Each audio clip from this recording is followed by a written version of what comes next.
সরকারি বঙ্গবন্ধু মহিলা কলেজের পক্ষ থেকে সবাইকে অনলাইন ক্লাসে স্বাগতম। আশা করি তোমরা সবাই ভালো আছো। আজকে পঞ্চম অধ্যায়ের অষ্টম ক্লাস।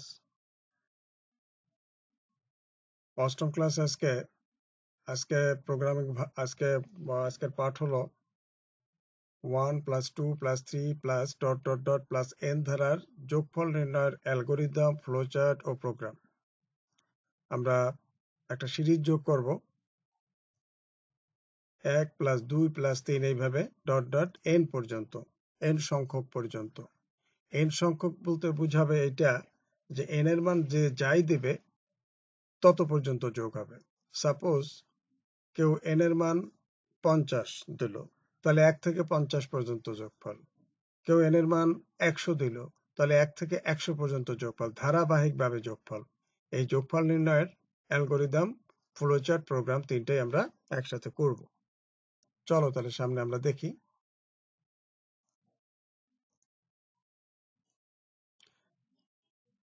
তাহলে 1 + 2 + 3 + ... n ধারার যোগফল নির্ণয়ের প্রথমে অ্যালগরিদমটা আমরা একটু বুঝি।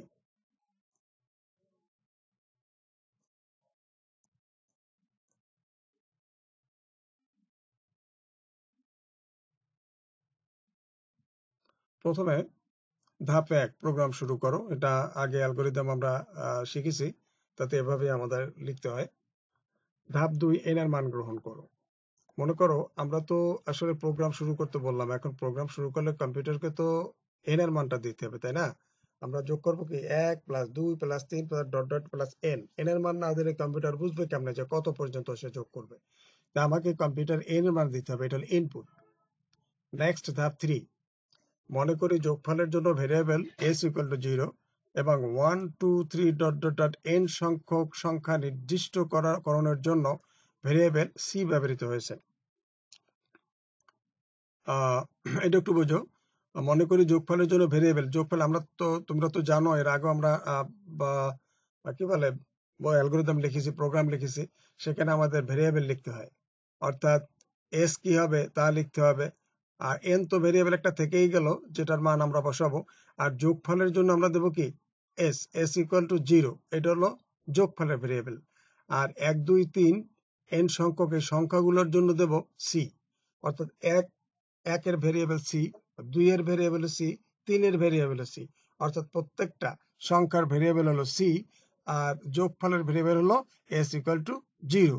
ওই 0 ওখানে মূলত যোগফলটা বসবে, যোগফলটা আসবে। আচ্ছা, এরপরে ধাপ 4, যদি সি > n হয় তাহলে 7 নং ধাপে গমন করো, অন্যথায় 5 নং ও 6 নং ধাপের কাজ সম্পন্ন করো। এখানে 5 নং ও 6 নং এ কি আছে? 5 এ আছে যোগ করতে বলছে, আর 6 আছে এটা। আচ্ছা, এটা আমরা পরে আলোচনা করছি। এখানে বলছে সি যদি n এর চেয়ে বড় হয়, n কি? n হলো আমাদের শেষ সংখ্যাটা, তাই না? আর সি হলো প্রত্যেকটা সংখ্যা। এই সংখ্যাটা যখন বড় হবে তাহলে 7 নং ধাপে যাও, মানে তার যোগফল কমপ্লিট করো। কারণ কি, আমাদের তো পরপর সংখ্যাগুলো বসবে, তাই না? 1 কি সি, 2 সি, এরকম প্রত্যেকটা পরপর এক একটা সংখ্যা, পরবর্তী সংখ্যার মধ্যে ব্যবধান কত? সি। সরি 1। প্রত্যেকটা একটা সংখ্যার থেকে আরেকটা সংখ্যার ব্যবধান হলো 1। এই 1 কিন্তু সি এর মান কিন্তু 1, মূলত সি এর মান 1। আর আরেকটা চিন্তা করতে পারি, এন যদি 50 হয়, এর আগের সংখ্যাটা কত? 49। তাইলে এনও তো একটা সি, ওটাও তো একটা সংখ্যা, পূর্ণ সংখ্যা। এই সংখ্যাটা যদি সি এর চেয়ে যদি এন এর মান বড় হয় তাহলে যোগফল সমাপ্ত করতে বলছে। অর্থাৎ s = s + c। যোগফল কি? এই যোগফল হয়ে গেল পঞ্চম ধাপে মূলত যোগফল সম্পন্ন করবে। s = s + c। s হলো কি? যোগফল। যোগফলটা কি হবে? s + c। s মানে কি? যোগফল। এটা বুঝো। এখানে 1 আর 2 আছে, তাই না? 1 আর 2 যোগ করলে কত হয়? 3 হয়। আচ্ছা, 3 এর সাথে কত যোগ করলে পরের সংখ্যাটা হবে? 1। এই 1 এর সাথে 1 যোগ করলে হবে কি? 2। 2 এর সাথে 1 যোগ করলে হবে কি? 3। 3 এর সাথে 1 যোগ করলে হবে পরেরটা 4। 4 এর সাথে 1 যোগ করলে হবে পরেরটা 5। এইভাবে তো চলবে। এটাই বলছে যে মনে করো আমরা এখানে যোগ করলাম 1 আর 2 যোগ করলাম, 3 হলো। তার সাথে আরেকটা সি যদি যোগ করি, অর্থাৎ আরেকটা 1, তাহলে পরের সংখ্যাটা হবে। তারপরে আরেকটা সি যদি যোগ করি অর্থাৎ আরেকটা অন যোগ করি তাহলে পরের সংখ্যাটা হবে। এইভাবে কিন্তু যোগফল বের হবে। এই যে এস ইকুয়াল টু এই যে ভেরিয়েবল বলা হয়েছিল এস ইকুয়াল টু 0, এই এস ইকুয়াল টু 0 হলো এই জিরোটার এইখানে এস প্লাস সি, একটা যোগফল তার সাথে একটা সি, একটা যোগফল তার সাথে একটা সি। এখানে কিন্তু তাই, এক আর এক 2, 2 সাথে এই 2 হলো মনে কর এই যোগফল, এর সাথে 1 যোগ করবে হবে কত 3, এখানে আবার 3 আসবে, 3 এর সাথে আবার একটা সি মানে 1 যোগ করলো কত হবে 4, আবার এস এর সাথে আরেকটা সি অর্থাৎ 4 এর সাথে আরেকটা 1 যোগ করো হবে কত 5। এইটা কিন্তু যোগফল, এস এই এসটা হলো মূল যোগফল। এইভাবে কিন্তু যোগফলটা সম্পন্ন হতে থাকবে। ধাপ 6 এখানে একটা কথা বলা হয়েছে C equal to C plus 1, C এর মান বৃদ্ধি করে। সি তো মনে করো আমার একটা সংখ্যা আছে তার সাথে প্লাস 1 যোগ করলে যা হবে সেটা হলো সি। সি এর মান পরপর বৃদ্ধি পেতেই থাকবে, একটার পর একটা বাড়তে থাকবে। 1 যদি সি হয় পরের সিটা কত হবে 2, 1 বাড়বে, পরের সিটা কত হবে 3, 1 বাড়বে, সি এর মান বাড়তে থাকবে এবং পুনরায় 4 নাম ধাপে গমন করো। 4 কত এইটা, অর্থাৎ এইটা হবে কি সি এর মান বাড়তে থাকবে আর 4 নাম ধাপে যাবা, তুমি দেখবা সি কে এর চেয়ে বড়, সি যদি এর চেয়ে বড় হয় তাহলে যোগফল সম্পন্ন করবে, আর যদি সি এর চেয়ে বড় না হয় তাহলে কিন্তু আবারও যোগ করতে থাকবে। সাথে যায় যোগফল ছাপা অর্থাৎ ফলাফল দিবে। আর ধাপ 8, এখানে 8 হবে, ধাপ 8 হবে প্রোগ্রাম শেষ করো। তাইলে অ্যালগোরিদম এখানে ধাপ হলো আমাদের 8টা। এখানে কিন্তু আসলে বারবার সিদ্ধান্ত নিতে থাকবে, প্রশ্ন করে করে জেনে নিতে থাকবে, সিদ্ধান্ত নেবে যে এটা ছোট কিনা কোনো সংখ্যাটা, এটা যদি ছোট হয় তাহলে আবারও যোগ করবে, আর যদি এর চেয়ে বড় হয়ে গেছে তাহলে যোগ শেষ করবে। আর একটা জিনিস তোমরা ক্লিয়ার আরেকটু বুঝে নাও, এস হলো কি আমাদের যোগফল, আর এই একটা যোগফলের সাথে আরেকটা সি যোগ হবে। সি কিন্তু এর প্রত্যেকটা সংখ্যা 1, 2, 3 প্রত্যেকটা সংখ্যা কিন্তু সি, অর্থাৎ প্রত্যেকটার ব্যবধান কত 1, এই সি এর মান হলো 1, একটা সি কি তার সাথে 1 যোগ হবে, আর একটা সি কি তার সাথে 1 যোগ হবে। এইভাবে কিন্তু আসলে কি বলে যোগফলটা সমাপ্ত করবে। চল আমরা একটু সামনে যাই।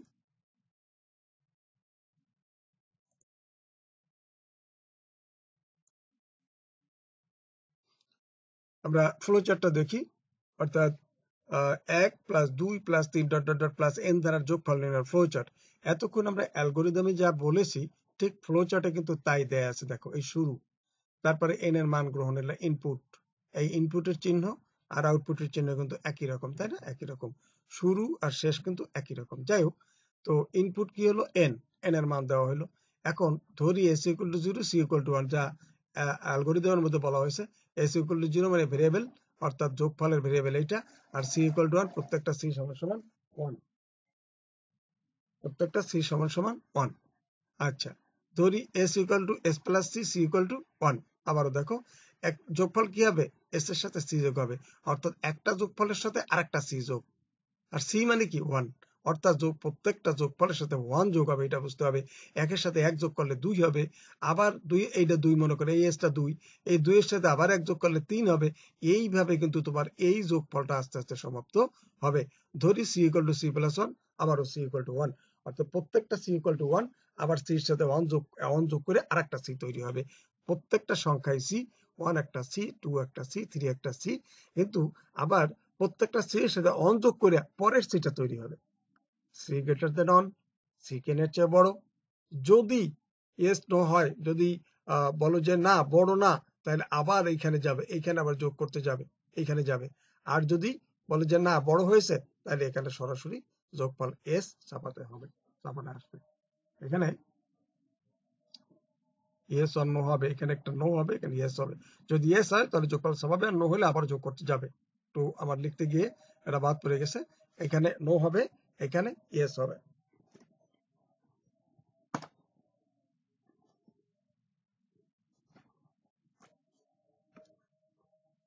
অর্থাৎ এই জায়গাটায় এই যে সি গ্রেটার দেন এন, ঠিক এই জায়গাটা হবে না, আর এই জায়গাটা হবে হ্যাঁ।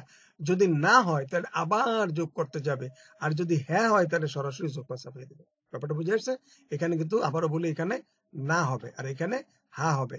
এখানে নাটা আমি লিখতে গিয়ে আমার এটা বাদ পড়ে গেছে আর কি। এখানে যদি না হয়, অর্থাৎ যদি এটা বড় না হয় তাহলে আবার যোগ করতে যাবে, আর যদি বড় হয় তাহলে যোগফল চাপিয়ে দেবে। এটা হলো আমাদের ফ্লো চার্ট। চলো এবারে আমরা একটু প্রোগ্রামটা দেখি।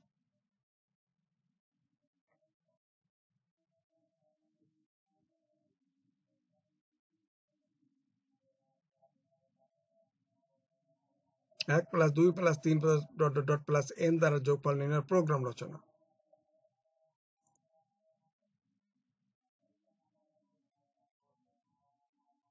আমরা প্রোগ্রাম কিন্তু লিখতে পারি, অর্থাৎ আমরা বেশ কয়েকটা প্রোগ্রাম অলরেডি লিখেছি। এখন কিন্তু আমরা সেভাবে এই প্রোগ্রামটা কিন্তু কমপ্লিট করতে পারবো আশা করি। দেখো, আমরা হেডার ফাইল লিখি কি, hash include studio dot h, hash include conio dot h, void main function. Header file হচ্ছে এই উপরের 2 লাইন, আর এটা হলো মেইন ফাংশন। তো অবশ্যই আমাদের দিতে হবে মেইন ফাংশন। তোমাদের মনে আছে এই ফার্স্ট ব্র্যাকেট দুইটা পরপর লিখলেই এটা হলো ফাংশন, মেইন ফাংশন। এরও সেকেন্ড ব্র্যাকেট, অর্থাৎ সেকেন্ড ব্র্যাকেট দেওয়া মানে কিন্তু আমার প্রোগ্রাম শুরু করা। তাহলে দেখো, আমরা এখন ইনপুট নেব, যেহেতু প্রোগ্রাম আমরা লিখতেছি। আরেকটা জিনিস শোনো, আমরা কিন্তু আগেও বলেছি তোমাকে, আমি আমি কিন্তু তোমাদেরকে আগেও বলেছি যে প্রোগ্রামটা কিন্তু তোমার জন্য বা আমার জন্য তৈরি করা না। একটা প্রোগ্রাম তৈরি করা হয়, একটা অ্যাপস বা একটা সফটওয়্যার তৈরি করা হয় সবার কাজের জন্য, সবাই যেন কাজে ব্যবহার করতে পারে। আমার যদি 1 থেকে 100 পর্যন্ত যোগ করা লাগে, এনের মান ধর মনে করলাম 100, তা আমি তো ক্যালকুলেটরে যোগ করে নিতেই পারি। কিন্তু না, এর মান কেউ 50, কেউ 100, কেউ 200, কেউ 5000, যে যেমন দেয় তেমন ফলাফলটা অটো বের হয়ে যাবে। এই সুবিধার জন্য প্রোগ্রাম রচনা করা হয়। মানুষের প্রয়োজনীয় বিভিন্ন সমস্যা সমাধানের জন্য কিন্তু প্রোগ্রাম রচনা করে। তোমরা জানো যে বিভিন্ন প্রতিষ্ঠানে বিভিন্ন সফটওয়্যার ব্যবহার করা হয় তাদের প্রয়োজন অনুপাতে। এই সফটওয়্যার গুলা দিয়ে কেউ হিসাব করে, কেউ অন্যান্য কাজ করে, বিভিন্ন রকমের কাজ করে। তো তাদের ইচ্ছা মতো তারা কিন্তু অনেক সময় সফটওয়্যার তৈরি করে নেয়, আবার বাজারেও কিনতে পাওয়া যায়। তাতেই যদি তাদের হয়তো ভালো, আর নাহলে তারা অনেক সময় নিজেরা তৈরিও করে নেয় প্রোগ্রামারদের সাথে চুক্তি করে। তার যে সমস্যাগুলো আছে সেই সমস্যাগুলো তাকে বলতে হবে লিখিতভাবে, তারপরে সে ওর উপরে ভিত্তি করে একটা সফটওয়্যার তৈরি করে দেবে, যেটা তার কম্পিউটারকে সহজে সফটওয়্যার ব্যবহার করে তার প্রয়োজনীয় সমস্যার সমাধান করতে পারবে। যাই হোক, তো আমরা কিন্তু প্রোগ্রাম সেইভাবেই কিন্তু, সেই জন্যই কিন্তু প্রোগ্রাম তৈরি করা হয়। তো আমরা ইনপুট দেবো, এখন ইনপুট দেবো s equal to 0, n R c। s equal to 0 এটা কি, এটা হলো ভেরিয়েবল, অর্থাৎ যোগফলের ভেরিয়েবল। আর n আর c, বুঝছো, এটা হলো যোগফলের ভেরিয়েবল। আর এই n হলো কি, আমার ওই যে যোগ করার জন্য লাস্ট সংখ্যাটা কি, n, n এর মান এখানে দিতে হবে, এই জন্য এটা n। আর c কি মনে আছে, এই প্রত্যেকটা সংখ্যা 1 2 3 প্রত্যেকটা c। আবার এর মধ্যে যে ব্যবধান, প্রত্যেকটা সংখ্যার মধ্যে ব্যবধান কত, 1, এই 1ও কিন্তু c। অর্থাৎ প্রত্যেকটা সংখ্যা একটা একটা এক এক বাড়বে, এটাও c, আর প্রত্যেকটা সংখ্যাও c। আর এই n হলো আমার এই n এর মান, এই যে nটা, n এর মান দিতে হবে। আর s equal to 0, এখানে ফলাফল, s এর ফলাফল যোগফল বের হবে। আচ্ছা, প্রিন্টএফ আমরা প্রত্যেকবারই এভাবে দিয়ে থাকি, printf enter the value of n is. তোমার প্রোগ্রামটা যখন রান করবে তখন এই যে enter the value of n is, এই ডাবল কোটেশনের মধ্যে যে লেখাটুকু, এইটুকু স্ক্রিনে ভেসে উঠবে। এভাবে একটা ক্লোন থাকবে, এর সামনে n এর মানটা দিয়ে দেবে এখানে, এই যে n এর মান, n এর মানটা এখানে দিয়ে দিতে হবে। n এর মান দিয়ে দিলা, কয়টা দিলা, একটা দিছো। স্ক্যানএফ কিন্তু, অর্থাৎ কম্পিউটার স্ক্যান করবে ওই একটা সংখ্যা, স্ক্যানএফ %d, অর্থাৎ এই সংখ্যাটা, এই যে %d, এটাকে সে স্ক্যান করবে, এটাকে সে নেবে। নেওয়ার পরে সে কি করবে, এটাকে কম্পিউটারের মেমোরিতে রাখবে। রাখার জন্য কি করবে, একটা মেমোরি লোকেশন ঘোষণা করতে হবে তোমাকে। এখানে মেমোরি দিতে হবে, অর্থাৎ %d, তারপরে কি and n, এই and n নামে এটা রাখবে, and n নামে এটা রাখবে। হ্যালো হ্যালো, কি, 2 মিনিট পরে আমি ফোন দিচ্ছি একটু। আচ্ছা, তাহলে enter the value of n is, এখানে n এর মান দিলাম আমরা। এরপরে কি হবে, স্ক্যান করবে কম্পিউটার, স্ক্যান করে এই পার্সেন্টটি কি, এখানে ইন্টিজার, ওই যে সংখ্যাটা n এর মানটাতে নিবে, সেটা হলো এই। এরপরে কম্পিউটার মেমোরিতে রাখবে and n নামে, এই মেমোরিতে রাখবে। এখন সে ফলাফল বের করবে। ফর, এটা হলো মূল সূত্র, হচ্ছে এইটা যোগ করার সূত্র, এটা ফর c equal to 1, ওই যে প্রত্যেকটা 1 2 3, এটা এর মধ্যে ব্যবধান কত, 1, এটা সেটা c equal to 1। c less than equal to n,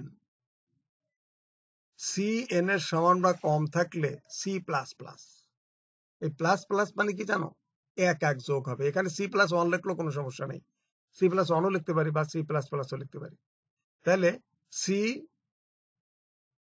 c greater, হ্যাঁ, less than equal to one N, অর্থাৎ সি এন এর সমান বা যদি কম হয় তাহলে সির সাথে ওয়ান এক যোগ হবে। তারপর এস ইকুয়াল টু, অর্থাৎ ফলাফল এস প্লাস সি, একটা ফলাফল হবে তার সাথে একটা সি যোগ হবে, মানে অন যোগ হবে।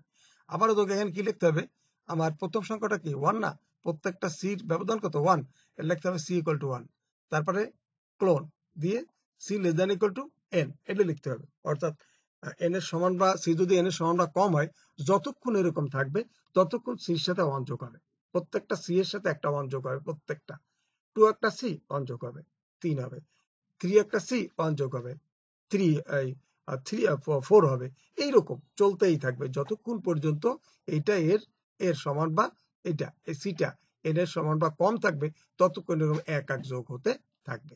তারপরে কি হবে, ফলাফলটা কি হবে, S equal to S plus C, অর্থাৎ এখানে যে সিটা হবে এখানে যারা যোগ হবে সে এস এর সাথে এখানে যেটা হবে সেটা ফলাফল হবে, এই যে ফলাফলটা হবে এই যে এস, এটার সাথে সি যোগ হবে। সি কে এবার এখানে তুলনা করে দেখবে যে এটা কি এখনো এন এর সমান বা সমান আছে বা তার চেয়ে ছোট আছে, তুলনা করে দেখবে, যদি থাকে আবার যোগ করবে, এই কেটে ফলাফলটা আসবে। এই ফলাফল যদি আসে তারপরে কি হবে, প্রিন্ট এফ ছাপাও দ্য রেজাল্ট ইজ, ফলাফল হয় পার্সেন্ট ডি, এখানে মূলত ফলাফলটা আসবে। আর এই এসটা কি, এটা হলো যোগফলের ভেরিয়েবল, এই যে এখানে আমরা ঘোষণা করেছিলাম যোগফলের ভেরিয়েবল, এটা এখানে দিতে হয়, তোমরা জানো যে ফলাফলের সাথে ফলাফলের ভেরিয়েবলটা দিতে হয়।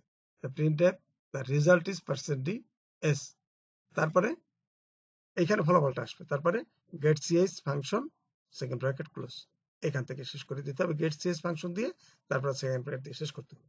তাহলে আমরা আবার একটু দেখি, প্রথমে হেডার ভ্যালু দেবো, তারপরে মেইন ফাংশন দেবো, সেকেন্ড ব্র্যাকেট দিয়ে আমরা প্রোগ্রাম শুরু করব, তারপরে ইনপুট দেবো, ইনপুট দিতে হবে আমার ফলাফলের জন্য একটা, আর আমার যা কম্পিউটারকে দিতে হবে এন দিতে হবে যে এন, আর দিতে হবে এখানে আরেকটা বেশি দিতে হবে, এখানে প্রত্যেকটা সংখ্যা 1 2 3 প্রত্যেকটা একটা একটা সি, এর জন্য একটা ভেরিয়েবল সি দিলাম। কোন কোন বইতে আই আছে দেখবা আই লেখে ছোট হাতের আই, হ্যাঁ আইও দেওয়া যাবে, একই কথা, অর্থাৎ প্রত্যেকটা সংখ্যাকে আই হিসাবে ধরা যাবে। তারপরে প্রিন্টএফ দেবা, কি বলে কম্পিউটার তোমার কাছে চাইবে, তোমার কাছে কম্পিউটার চাইবে enter the value of N is, এই নামে এন এর মান চাইছে, তুমি এখানে এন এর মান দেবা, তারপরে কম্পিউটার স্ক্যান করবে, স্ক্যান করে এই যে পার্সেন্টটি এই সংখ্যাটাকে নিবে, তারপর এড এন নামে কম্পিউটার মেমোরিতে রাখবে। এবারে এই সূত্রটা লিখতে হবে ফর সি ইকুয়াল টু 1, অর্থাৎ প্রত্যেকটা সি একটা একটা 1, C less than equal to N, N এর সি এন এর সমান বা ছোট থাকলে সির সাথে এক যোগ হবে, সি প্লাস প্লাস মানে এক যোগ হতেই থাকবে কতক্ষণ, এইখানে দেখো S equal to S plus C, এখানে এই যোগফলটা বের হবে কতক্ষণ, যতক্ষণ এটা এর চেয়ে ছোট হবে, যখনই এটা বড় হয়ে যাবে তখনই তার যোগফল কমপ্লিট হয়ে যাবে। এরপরে ফলাফল দেবে কি, দ্য রেজাল্ট ইজ, এই শব্দটা কিন্তু এই তিনটে শব্দ কিন্তু আসবে এই ডাবল কোটেশনের মধ্যে যেটুকু লেখা আছে, যদি শুধু রেজাল্ট লিখতা রেজাল্ট ওই রেজাল্টটুকু আসতো, কিছু লিখতা না শুধু সংখ্যা আসতো, দ্য রেজাল্ট ইজ এই কথাটা আসবে, এই পার্সেন্টেজ এইখানে তোমার ফলাফলটা আসবে, আর এস তোমার দিতে হবে নিয়মে দিতে হবে, কিন্তু এটা দেখা যাবে না, ফলাফল দেখাবে শুধুমাত্র দ্য রেজাল্ট ইজ এর সামনে এখানে সংখ্যাটা, gate CS function second bracket close, এর কিছুই দেখা যাবে না, এখানে যা লেখছো ফলাফলের সময় আসবে কি, শুধু এই কথাটুকু আসবে, দ্য রেজাল্ট ইজ লিখে একটা সংখ্যা আসবে, আর কিছুই দেখা যাবে না। এই হলো আমাদের প্রোগ্রাম, তোমরা বাসায় একটু প্র্যাকটিস করো, একটু চেষ্টা করো, পেরে যাবে ইনশাআল্লাহ। এরপরে দেখো আমরা একটু বাড়ির কাজ তো নেওয়া লাগে, তাই না, বাড়িতে একটু কাজ করা লাগে, নাহলে তো একটু ভুলে যাবা। তো আমি এখানে লিখে দিয়েছি 1 + 3 + 5 + ... n দ্বারা যোগফল নির্ণয়ের জন্য একটু প্রোগ্রাম লিখো। তোমরা এর জন্য একটা প্রোগ্রাম লিখবা, এর জন্য কোনো সমস্যা নাই, দুই পার্থক্য আছে তাই না, দুই পার্থক্য আছে, তোমরা লিখবা c ইকুয়াল টু কি, ওই 1 ওই লাস্টে যে লিখছি সি প্লাস প্লাস, ওখানে লিখবা C+2, অর্থাৎ সি প্লাস প্লাস মানে এক যোগ হবে, অথবা C+1 যদি দিতাম তাহলেও এক যোগ হইতো, তাও হইতো, তুমি লিখবা ওখানে C+2, আর বাকি সব এক। যাই হোক, আল্লাহ হাফেজ, সবাই ভালো থাকো সুস্থ থাকো এই কামনায় আজকের মতো শেষ করছি। আল্লাহ।